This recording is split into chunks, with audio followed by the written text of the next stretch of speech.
Bonjour cher ami. Alors c'est bon, je suis rentré de vacances. Donc j'étais, comme je t'ai dit, à Fès, où j'ai passé 5 jours. Donc là, je suis rentré à la maison et je viens de prendre une douche. En fait, c'est toujours comme ça. Je fais mes vidéos généralement après les douches. Parce que après avoir pris une douche, on se sent relaxé, soulagé. Donc je pense que c'est le meilleur moment pour faire une vidéo. Bref.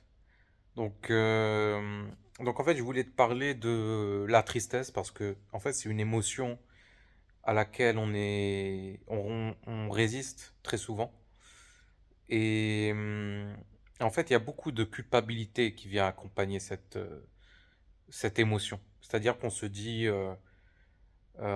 non, j'ai pas le droit d'être triste. Il faut que je sois fort, il faut que je sois invulnérable, il faut que je sois solide sur mes appuis, etc. Et en fait, ça vient de notre environnement, d'accord? Ce genre de croyance-là. Ça vient de notre environnement qui idéalise et voilà, donc met beaucoup en valeur le bonheur, la joie et, et labellise la tristesse comme une mauvaise chose. Même pas comme une émotion négative, mais vraiment comme une chose mauvaise à éviter. Et moi, ce que j'aimerais te dire aujourd'hui dans cette vidéo, putain, là j'ai pris un air sérieux, très solennel, c'est c'est qu'en fait, tu as le droit de ressentir cette émotion et tu as le droit d'être triste, même dans ton tempérament. Il y a des personnes qui sont comme ça, qui ont ce tempérament triste. Et j'en fais partie. C'est-à-dire que, en fait, la plupart du temps, je suis dans un mood, on va dire, un peu mélancolique. Ça ne veut pas dire que je suis dépressif, c'est juste que c'est un peu dans mon tempérament. Bien sûr, on est bien plus complexe que ça, nous les humains.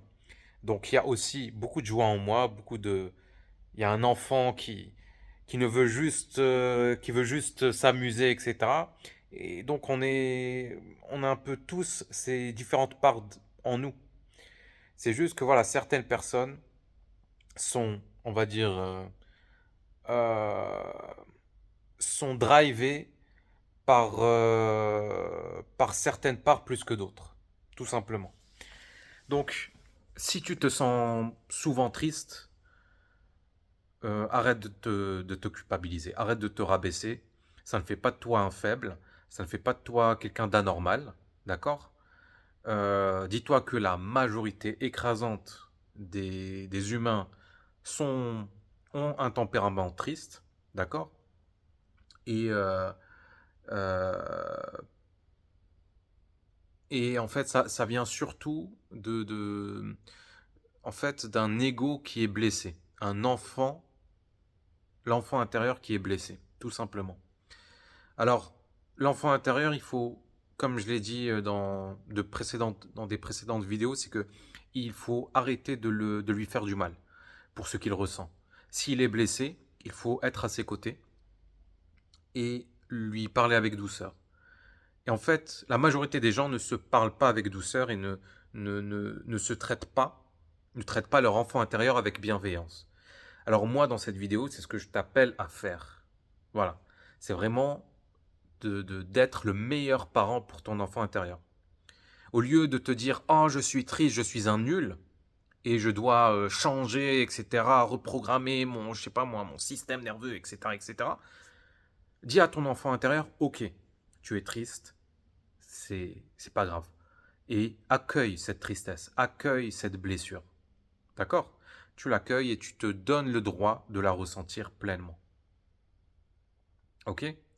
Donc en fait, le lâcher prise, c'est ça qu'il faut comprendre. Parce que lâcher prise, ce n'est pas lâcher prise sur une émotion, mais c'est plutôt lâcher prise sur la résistance. Parce que c'est ce qui crée la souffrance. Ce n'est pas l'émotion en elle-même, mais c'est qu'on résiste aux émotions désagréables. Donc c'est ce que je répète tout le temps dans mes vidéos. Il ne faut plus résister aux émotions désagréables. Il faut les accueillir, les embrasser. Comme ça. Leur faire, leur faire un gros câlin. Et ton enfant intérieur, c'est ce dont il a besoin, en fait.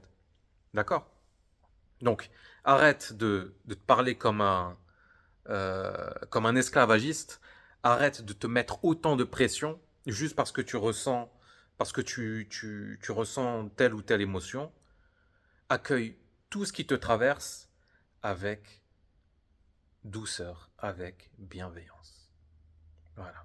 Et j'ai pris la voix mielleuse pour te dire ça. Donc voilà. Dis-moi ce que t'en penses. Écris-moi un commentaire. Si t'as des questions, pose-les-moi. Si t'as des remarques, n'hésite surtout pas. Et puis, bah, je te dis à bientôt. Salut.